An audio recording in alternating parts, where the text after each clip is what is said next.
बनाएंगे। आपको पता है ईएमएफ किस में बनाते हैं? अब तक आप जान चुके हैं कि हम ईएमएफ किस में बनाते हैं, हम आर्मेचर में बनाते हैं। और आर्मेचर में क्या होती है? आर्मेचर वाइंडिंग होती है कि नहीं? तो बस वहीं से हम शुरू करते हैं। तो अब क्या पढ़ेंगे साथियों? हम पढ़ेंगे आर्मेचर के बारे में। और आर्मेचर क्या होता है अभी आपको समझा देंगे, ठीक है? एक गोल साइड ड्रम होता है, वो आर्मेचर है। अभी बताते हैं, डोंट वरी, आओ। ये लो बेटा, ये है आपका आर्मेचर, ठीक है? अब सर ये आर्मेचर बेलन जैसा है, आर्मेचर बेलनाकार होता है क्या? अरे दिख रहा है तो होता है लाले, होता है। अच्छा, इस आर्मेचर के अंदर वाइंडिंग है, सर कहाँ है? ये देखो बेटा वाइंडिंग की भी। अच्छा, अगर आपको धारा ज्यादा चाहिए तो लैप, वोल्टा ज्यादा चाहिए तो वेव, ये सब पढ़ेंगे, डोंट वरी। उसके बाद में बेटा ये क्या है? आगे कम्यूटेटर, ये भी आएगा, डोंट वरी। अच्छा सर इसके अंदर ये आर्मेचर कहाँ है? तो बेटा ये जो हिस्सा है ना जो घूम रहा है वो आर्मेचर ही है, ठीक? चल बहुत बढ़िया। सर ये आर्मेचर घूमता है? बिल्कुल घूमता है। और इसको क्या बोलते हैं बेटा? रोटर बोलते हैं। इसका डीसी का रोटर बोलते हैं। बहुत से, यहाँ शाफ्ट है, यहाँ वाइंडिंग है और ये सारी चीजें। सर ये भी लेमिनेटेड होती है? अरे होती है भैया, मैंने क्या बोला आपको कि जहां भी ईएमएफ आएगा, जहां भी फ्लक्स आएगा तो वहां पर बेटा लेमिनेशन करना बहुत जरूरी है, क्योंकि लेमिनेशन से ही तो आप एडी करंट कम करोगे। हाँ ठीक है, तो आ जाओ बेटा, अब समझते हैं हम आर्मेचर के बारे में। आओ बेटा, आर्मेचर, आर्मेचर बहुत से। सबसे पहला तो क्वेश्चन है बेटा आर्मेचर होता क्या है? तो ये डीसी जनरेटर का रोटर होता है। तो लिखो बेटा यह डीसी जनित्र का क्या होता है बेटा? रोटर होता है। आर्मेचर क्या होता है बेटा? डीसी जनित्र का रोटर, ठीक है? यानी कि डीसी जनित्र में रोटर नहीं कहोगे, उसको क्या बोलोगे? आर्मेचर। ये ठीक उसी प्रकार से है कि मान लो कोई पूनाराम जी है और वो अमेरिका चले गए तो क्या बन गए? Mister Pons. तो बस वही है ये, ठीक है? समझ गए? बहुत सही, चलो बहुत सही। तो देखो सबसे पहले इसकी आकृति कैसी दिख रही है आपको? बेलन दिख रहा है ना, मम्मी का बेलन, जो आप काम नहीं करते हो तो पिटाई करती है, वो वाला बेलन देखो। इसका लंबाई ज्यादा है, अक्षीय व्यास छोटा है, तो बेटा ये क्या है? बेलनाकार। तो यस ये भी बेलनाकार होता है। तो बेटा क्या लिखोगे? आर्मेचर क्या होता है? पूछा जाता है क्वेश्चन। तो बेटा इसकी आकृति कैसी होती है? इसकी आकृति होती है बेटा बेलनाकार, बेलनाकार होती है। इसकी आकृति कैसी होती है बेटा? बेलनाकार होती है। बहुत अच्छे, चलिए बहुत सही। अब बेटा क्या इसको आप डायरेक्ट बना सकते हो? नहीं बेटा, यहाँ पर भी मैग्नेट उत्पन्न होगा, और मैग्नेट उत्पन्न होगा यानी कि कोर लॉसेस होंगे। तो बेटा इसी को क्या बनाया जाता है? लैमिनेटेड बनाया जाता है। तो बेटा इस ड्रम को सिलिकॉन इस्पात की, सर सिलिकॉन क्यों डाला? अरे हिस्टेरेसिस कम करने के लिए। लैमिनेशन क्यों किया? एडी करंट को कम करने के लिए, क्योंकि अल्टीमेटली यहाँ पर मैग्नेट ही तो बनेगा। तो बेटा इसमें भी क्या होता है? इस ड्रम को, इसको क्या बोलते हैं बेटा? बेलनाकार को ड्रम। तो इस ड्रम को किससे बनाते हैं? सिलिकॉन इस्पात की पत्तियों से। तो लिखो इस ड्रम को, जिसे क्या कहते हैं बेटा? जिसे ड्रम कहते हैं, ड्रम कहते हैं। इस ड्रम को, इस ड्रम को सिलिकॉन इस्पात की, सिलिकॉन इस्पात की, इस्पात इस ड्रम को सिलिकॉन इस्पात की बेलनाकार, बेलनाकार पत्तियों से बनाया जाता है। पत्तियों से बनाते हैं। बहुत सही, सिलिकॉन इस्पात की बेलनाकार पत्तियों से बनाते हैं। वही से क्वेश्चन है कि बताओ इस पत्तियों का बनाने का मतलब क्या है? पत्तियों का मतलब क्या है बेटा? लेमिनेशन। और सर ये लेमिनेशन क्यों करते हैं इसकी? ताकि क्या कर सके बेटा? आपका भंवर धारा ह्रास को कम कर सके, एडी करंट लॉसेस को क्या कर सके? एडी लॉसेस को क्या कर सको बेटा? कम कर सको, है ना? ये ध्यान रखो बेटा, एडिशनल, है ना? और देखो बेटा ये सिलिकॉन क्यों मिलाया है? क्योंकि सिलिकॉन से क्या होती है सर? इसका हिस्टेरेसिस गुणांक नीटा कम होता है, जिससे क्या होगा? ये हिस्टेरेसिस गुणांक है बेटा, तो इसलिए क्या होते हैं? इसके सेथिल्य आंश से क्या होते हैं? कम हो जाते हैं। सेथिल्य आंश भी क्या हो जाती है बेटा? कम हो जाती है, ठीक है? ये भी एडिशनल है, ध्यान रखो। समझ गए? चलिए बेटा बहुत सही। अच्छा अब सर इसके अंदर क्या करोगे? तो आपको ये दिख रहा है बेटा, ये देखो, ये देखो, ये देखो, ये देखो, दिख रहा है? बिल्कुल, ये क्या है? कॉइल है। अरे आप अगर भारत में रहते हो तो क्या कहलाओगे? भारतीय, है ना? और ये कॉइल आर्मेचर में रहती है तो क्या कहलाएगी? Armature winding. तो लिखो बेटा इस बेलनाकार ड्रम में आर्मेचर कॉइल स्थापित की जाती है, क्योंकि ये कॉइल है जो आर्मेचर के अंदर होती है ना बेटा, इसलिए इसको क्या बोलते हैं? Armature coil. लिखो बेटा इस ड्रम में, इस ड्रम में आर्मेचर, इस ड्रम में आर्मेचर कॉइल, कॉइल्स क्या की जाती है बेटा? स्थापित की जाती है, स्थापित की जाती है। किस में बेटा? इस ड्रम में क्या की जाती है? आर्मेचर कॉइल स्थापित की जाती है। अच्छा क्यों करते हैं बेटा? क्योंकि इसी आर्मेचर कॉइल में क्या होगा? विद्युत वाहक बल उत्पन्न होगा, क्योंकि इन्हीं आर्मेचर कॉइल्स में, आर्मेचर कॉइल में क्या होता है बेटा? कॉइल्स में विद्युत वाहक बल, विद्युत वाहक बल उत्पन्न होता है, विद्युत वाहक बल उत्पन्न होता है, उत्पन्न होता है। क्लियर? बिल्कुल क्लियर। इनमें क्या होता है बेटा? विद्युत वाहक बल उत्पन्न होता है। अच्छा सर ये कॉइल जो आप डाल रहे हो तो ये यूं ही डाल रहे हो या कोई स्लॉट बने होते हैं? तो बेटा इनमें 3 प्रकार के स्लॉट बने होते हैं ना, एक एक करके देखते हैं। तो बेटा लिखो इन वाइंडिंग को, इन वाइंडिंग को भरने के लिए, बेटा कभी भी चीजों मशीन में वाइंडिंग डाली नहीं जाती, वाइंडिंग भरी जाती है ना? तो इन वाइंडिंग को भरने के लिए, ये भरने लिए लिखा है बेटा, भरने लिखा है, भरने के लिए, इन वाइंडिंग को भरने के लिए, इन वाइंडिंग को भरने के लिए स्लॉट लगे होते हैं, स्लॉट लगे होते हैं। अब ये स्लॉट कितने प्रकार के होते हैं बेटा? ये स्लॉट क्या होते हैं? अलग अलग प्रकार के, कुल 3 प्रकार के होते हैं। यह स्लॉट, यह स्लॉट कुल बेटा कितने प्रकार के होते हैं? 3 प्रकार के होते हैं, ठीक है? 3 प्रकार ए होते हैं। अब तीनों डीसी के हैं इसलिए डीसी के लिए बात करेंगे, ठीक है? और वैसे वाइंडिंग के चैप्टर में आपको सारी चीजें बताऊंगा, ठीक है? Don't worry. अब बेटा ये स्लॉट कितने प्रकार के होते हैं? 3। आपसे एग्जाम में जितने एग्जाम हुए ना बेटा उनमें इन स्लॉट के बारे में पूछा है कि इनकी विशेषता क्या है, तो मैं वो आपको बताऊंगा, ठीक है? तो बेटा ये स्लॉट कितने होते हैं? 3 होते हैं, ठीक है? सबसे पहला स्लॉट क्या है बेटा इसमें? ये ध्यान रखना बेटा, सारी इंपॉर्टेंट है। सबसे पहला स्लॉट कौन सा होगा बेटा? खुले स्लॉट। पहला क्या होगा बेटा? खुले स्लॉट। खुले स्लॉट। और जो भी परीक्षा में जो भी क्वेश्चन आया ना बेटा वो मैं अभी आपको बताता हूँ खुले स्लॉट का। अब बेटा पहला है खुला स्लॉट, तो दूसरा क्या हो जाएगा आप बताओ? अर्धबंद। दूसरा क्या हो जाएगा? जो आधा बंद हो, उसे आधा खुला नहीं कहते बेटा, आधा बंद कहते हैं, ध्यान रखना। दूसरा क्या हो जाएगा? अर्ध बंद स्लॉट, ठीक है? अब तीसरा क्या होगा बेटा? मैं सारी वही चीजें बताऊंगा जो एग्जाम में आती है बेटा, इसलिए आधा खुला नहीं, कौन सा? आधा बंद स्लॉट। और तीसरा क्या हो जाएगा बेटा? जो पूरी तरह से स्लॉट बंद होता है, ठीक है? इसमें क्या होता है बेटा? बंद स्लॉट, ठीक है? तो ये 3 प्रकार के होते हैं और आपको पूछेगा डीसी मशीन में किस-किस तरह के स्लॉट होते हैं, तो बेटा खुला हो सकता है, आधा खुला हो सकता है या बंद हो सकता है, आधा खुला नहीं, ठीक है? समझ गए? बिल्कुल, चलिए बहुत सही। अच्छा, ये जो स्लॉट होते हैं ना बेटा, इनके लिए पूछा जाता है कि इनमें क्या-क्या होता है, ठीक है? अब देखो, ये खुला स्लॉट होता है ना बेटा, इसमें क्या होता है? इस तरह से स्लॉट दिए हुए रहते हैं, ये स्लॉट खुले होते हैं, ठीक है? अब बताओ इसकी लंबाई और चौड़ाई बराबर है कि नहीं है? बिल्कुल बराबर है। तो बेटा इसके लिए बस ये चीज़ याद रखो कि इसकी इसकी लंबाई इसकी लंबाई तथा चौड़ाई क्या होती है बेटा? सदैव बराबर होती है। किसमें? खुले में। लंबाई तथा चौड़ाई समान होती है। तो आपसे पूछा जाता है बेटा डीसी मशीन के किस स्लॉट में लंबाई और चौड़ाई का मान समान रहता है? तो बेटा क्या बोलोगे? क्या बोलोगे कि खुले स्लॉट में लंबाई और चौड़ाई का मान क्या रहता है बेटा? समान रहता है, ठीक है? और बेटा सबसे अच्छा वर्ड तो क्या है? आप लंबाई भी हटा दो ताकि आपको कभी भी डाउट ना हो। आप सिंपल सा ये देखो इनकी चौड़ाई समान रहती है। इसकी इसकी इसकी इसकी चौड़ाई समान रहती है, ठीक है? इससे कभी डाउट नहीं होगा। कभी-कभी क्या स्पेशल केस में लंबाई को अलग कर देते हैं लेकिन चौड़ाई तो हमेशा समान ही रहती है। तो इसकी चौड़ाई समान रहती है। किसकी? स्लॉट की चौड़ाई समान रहती है। ठीक है? चलिए बहुत बढ़िया। अब पूछता है बेटा अर्धबंद स्लॉट की क्या विशेषता है? तो बेटा इसकी क्या होती है? जो चौड़ाई होती है ना ऊपर से थोड़े से कम होते हैं। ये इस तरह की होती है।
ऊपर से तो थोड़ी कम और नीचे से इसकी चौड़ाई ज्यादा होती है ना, इसको कहते हैं बेटा आधा बंद। तो बेटा इस प्रकार के स्लॉट में, इसमें यही क्वेश्चन पूछते हैं बेटा, इसकी इस स्लॉट के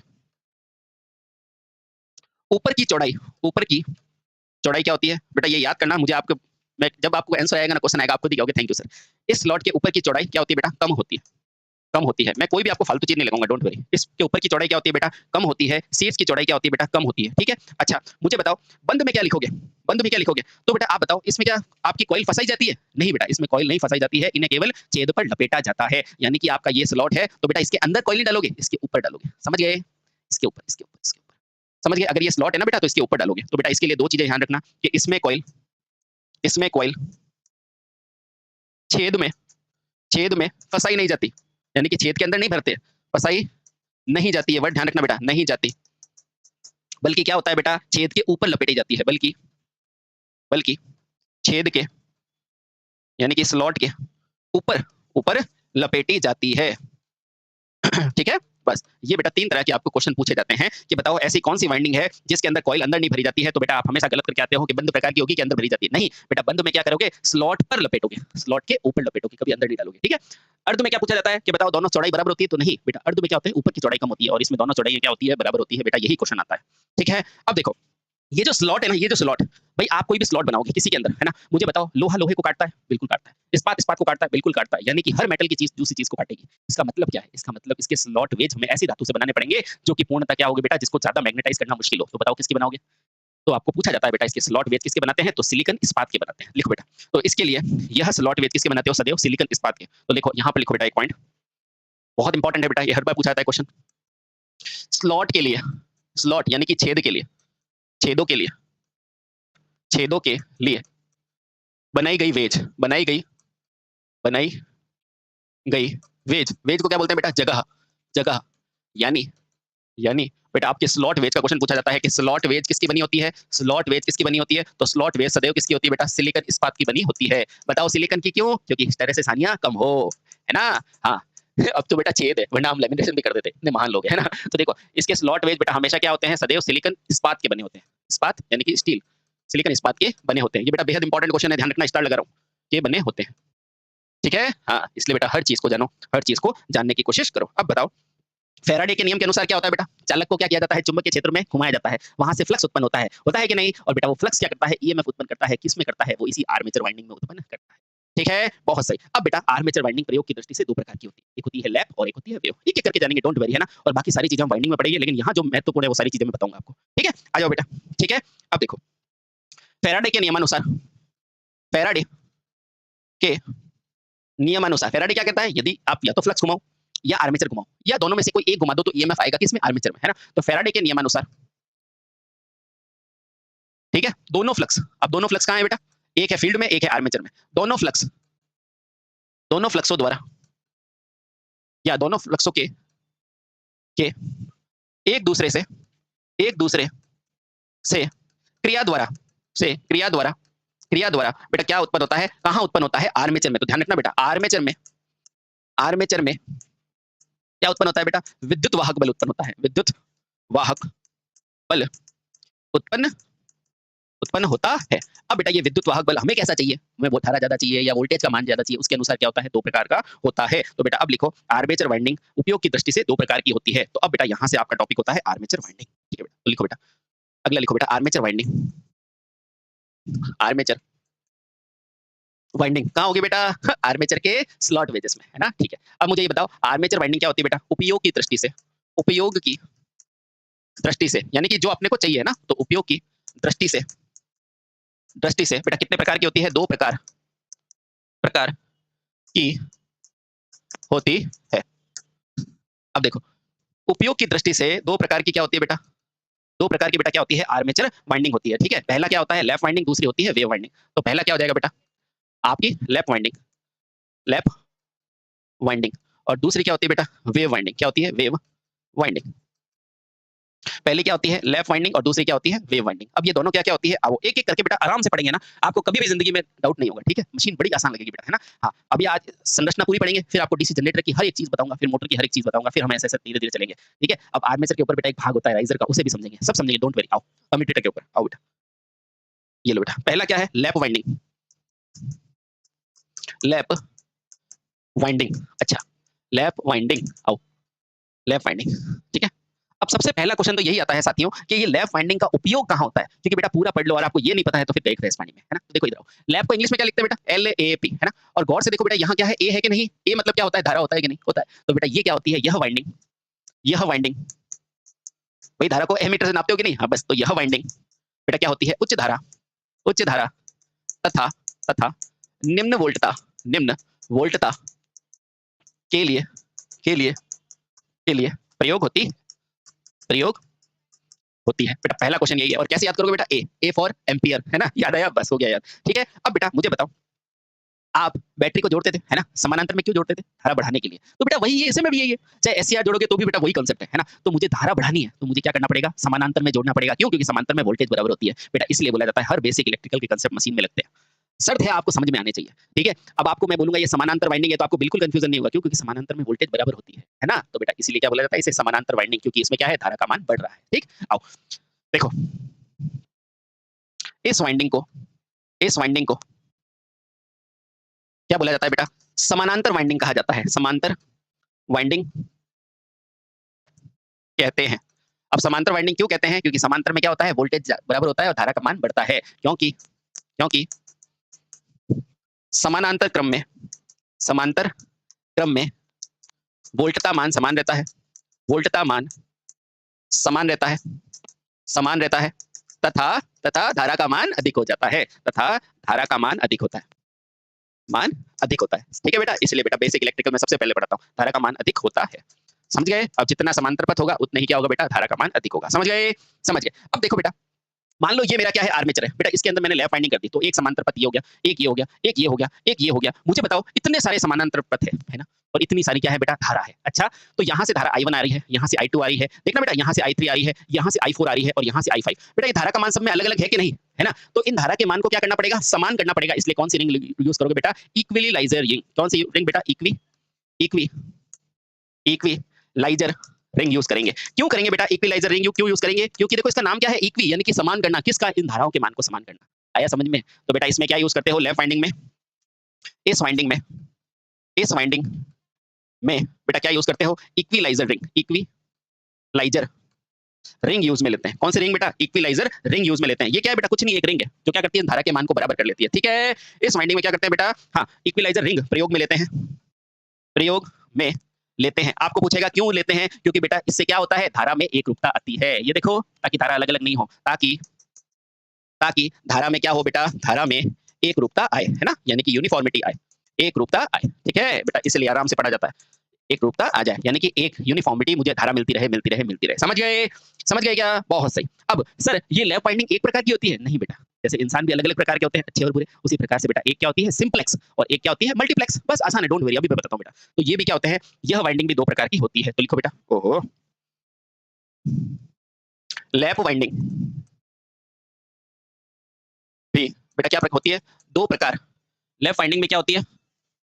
दो प्रकार की होती है, दो प्रकार की होती है। लैप वाइंडिंग कितने प्रकार की होती है बेटा? दो प्रकार की। अच्छा सर कौन कौन सी होती है? आओ देखते हैं। तो पहली वाइंडिंग क्या होगी बेटा? सिंप्लेक्स, और दूसरी क्या होती है? मल्टीप्लेक्स। अभी बताते हैं बेटा प्लेक्स क्या है। पहली क्या है बेटा? Simplex winding, simplex, simplex winding पहली कौन सी है बेटा? Simplex winding.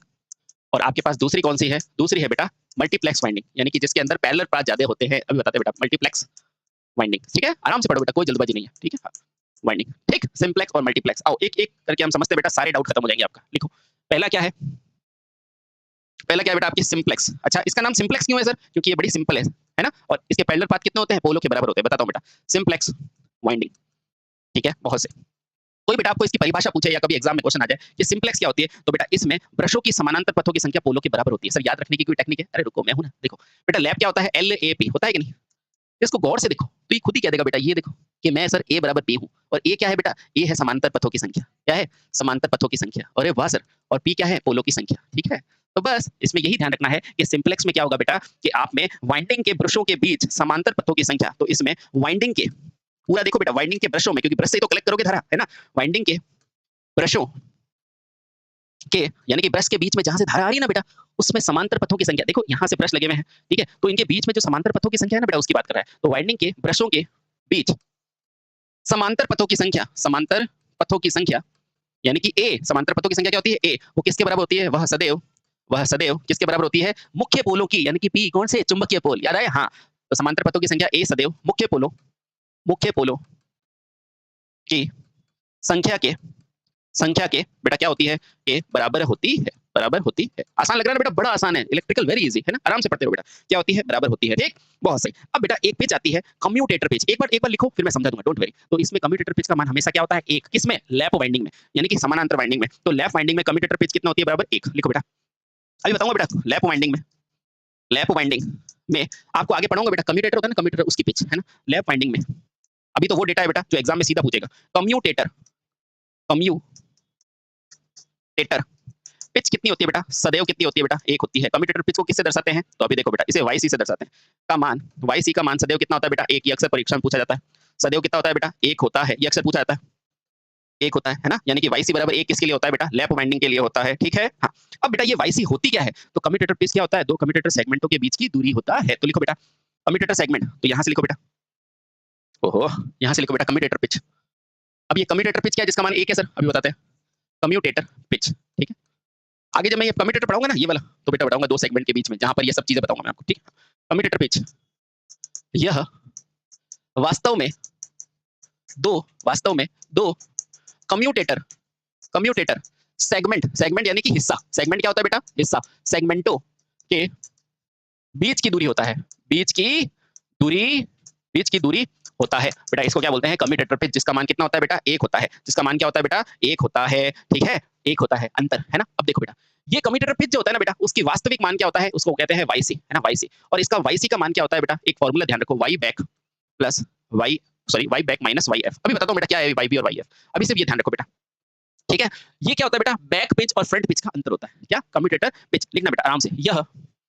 यह आगे देखो बेटा, आपको सिंपल सा पूछे कि बताओ कम्यूटेटर पिच का मान सदैव कितना होता है? एक होता है, ठीक है। अब सुनना बेटा, कम्यूटेटर पिच का मान कितना होगा बेटा? सदैव एक होगा, ठीक। अब बेटा इसमें पूछेगा ना, तो ये एक क्या है बेटा? एक अपन रखते हैं, ठीक है। अब ये होगा क्या वास्तव में? तो ये होगा बेटा बैक पिच और फ्रंट पिच के बीच की दूरी। तो यहाँ लिखो बेटा यह वाई बी का मतलब क्या है बेटा? Back pitch. तो यह बैक पिच, अभी बताता हूँ बेटा बैक पिच क्या है। यह बैक पिच यानी कि वाई बी तथा फ्रंट पिच बहुत आसान है, मैं अभी बताता हूँ। देखो फ्रंट पिच यानी कि बेटा वाई एफ, फ्रंट पिच यानी कि वाई एफ के मध्य का क्या होता है बेटा? माइनस, यानी कि अंतर होता है, क्योंकि समानांतर है ना, इसलिए अंतर होता है। अभी बताता हूँ बेटा, समझ में आया? अब ये होगा क्या? देखो कम्यूटेटर जब पढ़ाऊंगा ना बेटा, तो देखना इस तरह से कम्यूटेटर में सेगमेंट बने होते हैं। ये देखो, ये पहला सेगमेंट, ये दूसरा सेगमेंट, ये तीसरा सेगमेंट, ये चौथा, बेटा ये कम्यूटेटर सेगमेंट होते हैं। तो आप कहोगे सर आप ब्रश कहाँ लगाओगे? तो बेटा ब्रश यहाँ लगाएंगे, हम यहाँ लगाएंगे, ताकि यहाँ से हम क्या करें? धारा को कलेक्ट कर ले, ठीक है। अब सुना सर, ये तो गोल होता है। अरे बेटा गोल तो होता है, लेकिन इसी गोल हिस्से को मैंने तोड़ के सीधा लिख दिया, ठीक, इसको मैंने सीधा कर दिया। तो देखो बेटा ये है आपका कम्यूटेटर का एक भाग,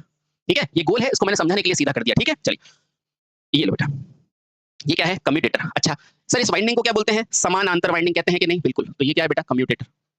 ये क्या है? कम्यूटेटर। सर कम्यूटेटर क्या होता है? जो एक दिशा धारा देता है। अभी बताता बेटा, 2 मिनट में आ रहा है, कम्यूटेटर याद है आपका। तो ये क्या है आपका? कम्यूटेटर।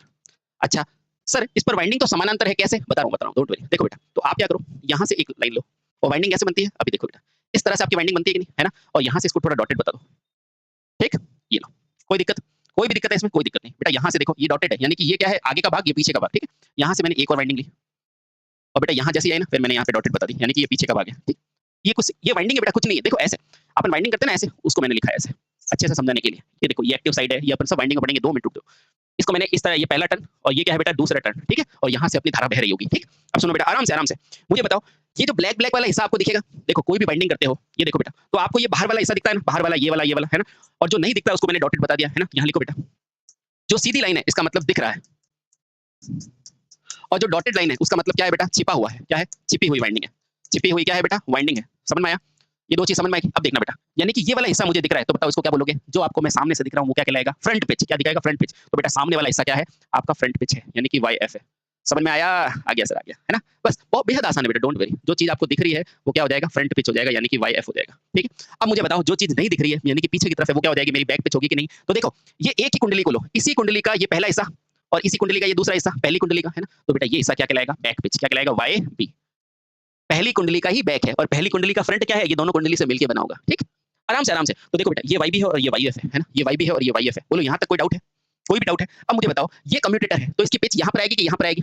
ये कम्यूटेटर पिच है, तो इसकी पिच यहाँ पर आएगी, यहाँ पर, तो आप कहोगे इसकी सर कम्यूटेटर की पिच तो ये वाली होगी, दोनों की मिलाकर। तो मैं भी तो यही कह रहा हूँ बेटा, इसकी कम्यूटेटर की पिच ये वाली होगी। और इस YF का मान क्या है, इस YC का मान क्या है, इस YC का मान क्या है बेटा, देखो। तो इसलिए मैं यहाँ से कहता हूँ YC बराबर क्या होता है, मेरी बड़ी क्या है, बैक पिच, तो ये क्या है बेटा YB, उसमें से क्या घटा दूं, ये YF घटा दो, तो मेरी क्या बन जाएगी बेटा, कम्यूटेटर पिच। ठीक है, आप कभी याद भूलोगे नहीं, इसलिए बेटा ये क्या कहलाती है, समानांतर प्रकार की। और इसमें इसका अंतर क्या होता है, कम्यूटेटर पिच। बोलो समझ में आया, समझ में आया। बहुत आसान है बेटा, बहुत आसान, आप बस थोड़ा समझने की कोशिश करो, हो जाएगा, कोई दिक्कत नहीं। जैसे ये टर्न्स होती है ना बेटा, ये टर्न्स आपको दिख रही है और ये आपको दिख नहीं रही है। ये फ्रंट में दिख रही है तो फ्रंट है ना, इसको एज्यूम करो, और ये पीछे की तरफ है, ये क्या है, बैक। ठीक, समझ गए। और ये यहाँ पर कम्यूटेटर पिच होता है ना, दोनों वाइंडिंग से, तो बेटा इसका मान है YB माइनस YF। यहाँ से क्या ध्यान रखना है कि लैप समानांतर, लैप में धारा ज्यादा, लैप में कम्यूटेटर पिच का मान 1, और कम्यूटेटर पिच होती क्या है, फ्रंट बैक माइनस फ्रंट का अंतर, खत्म बात, यही आएगा क्वेश्चन।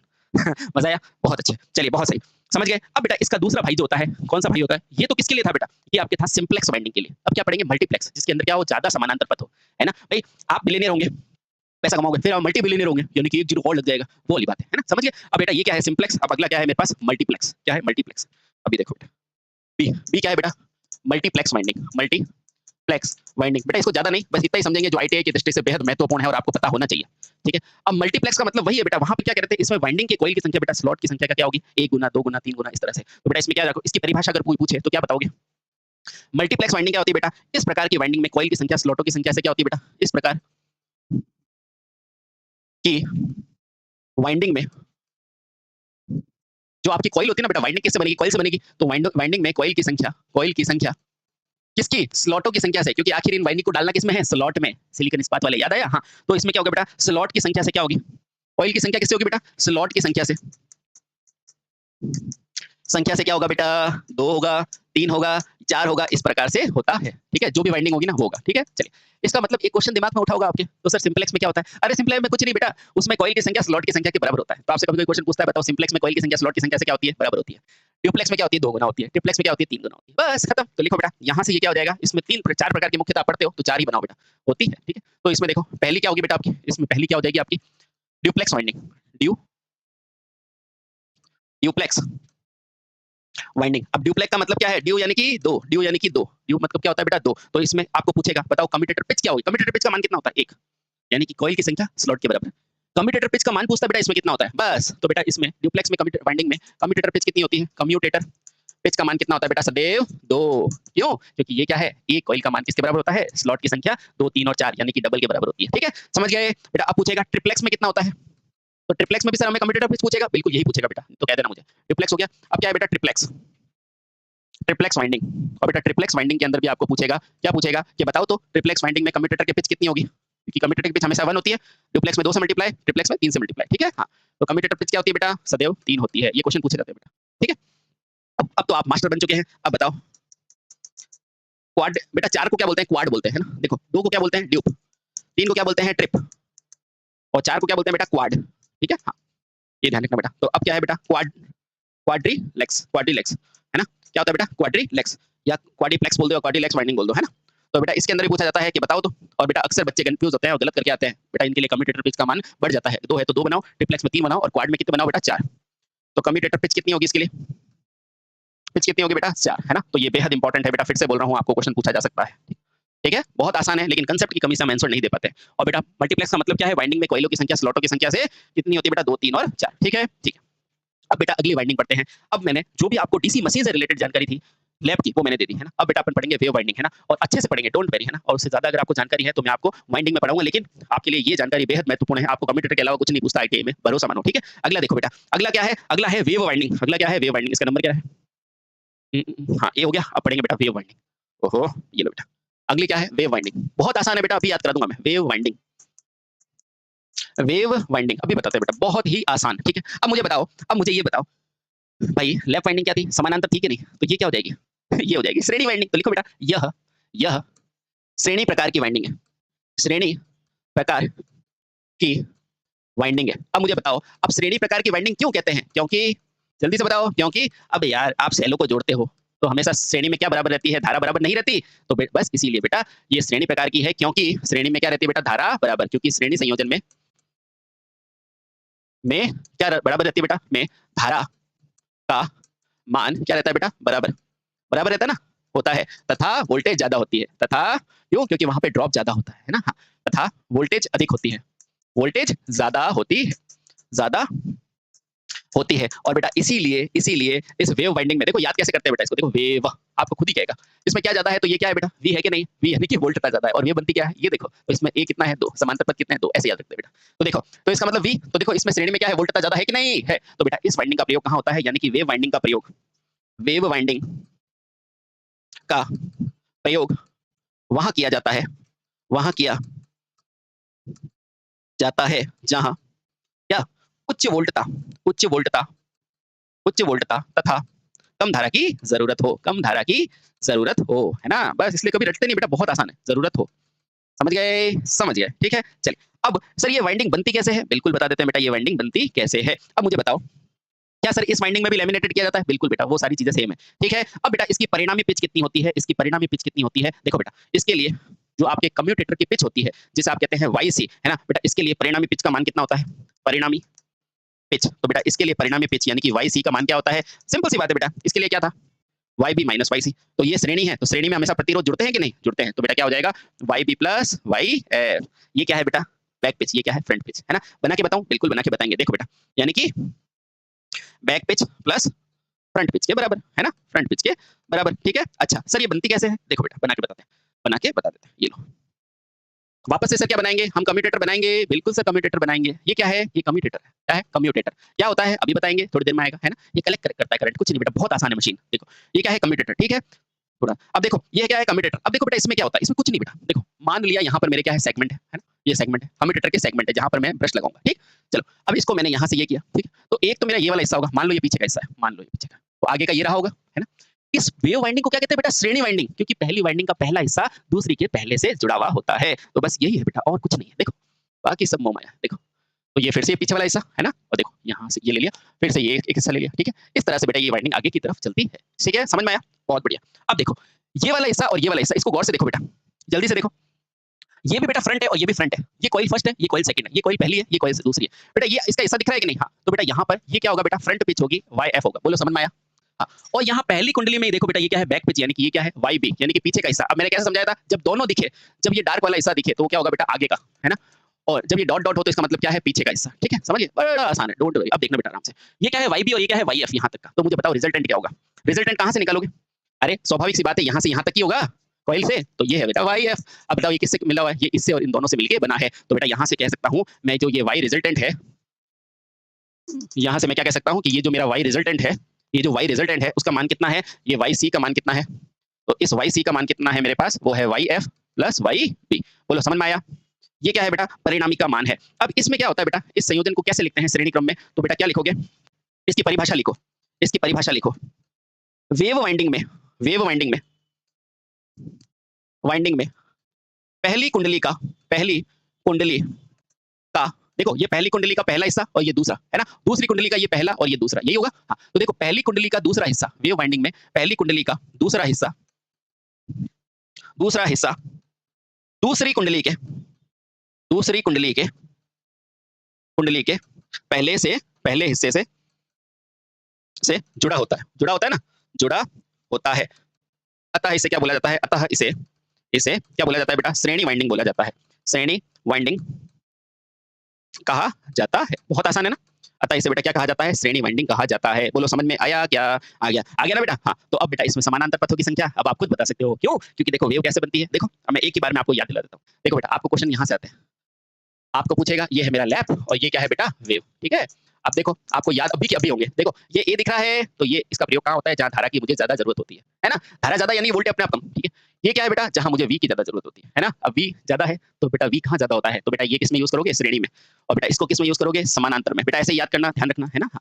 इसमें कम्यूटेटर की सिंप्लेक्स में कितनी, एक, डुप्लेक्स में दो, ट्रिप्लेक्स में तीन, बेटा वही केवल वेव में भी होती है, कोई फर्क नहीं है। अब देखो बेटा ये वेव में देखो ए बराबर पी, आप खुद को खुद ही दिख रहा है ए बराबर पी, तो बेटा इसमें समानांतर पद क्या होती है, पद क्या होती है बेटा ए बराबर पी। और इसमें क्या होती है, वेव कैसे चलती है, ऐसे ऐसे, तो बेटा कितनी है, दो, तो इसमें समांतर पद कितने हो गए, दो, बस। और इसमें बेटा कम्यूटेटर की पिच की संबंधित क्वेश्चन पूछे हैं जो मैं आपको बता दिए हैं, ठीक है, बहुत इंपॉर्टेंट है, ठीक है। अगले वीडियो में हम कम्यूटेटर के बारे में पढ़ते हैं और एक एक जानकारी लेंगे, ठीक है। तब तक के लिए हंसते रहे, मुस्कुराते रहे, भारत माता की जय, वंदे मातरम।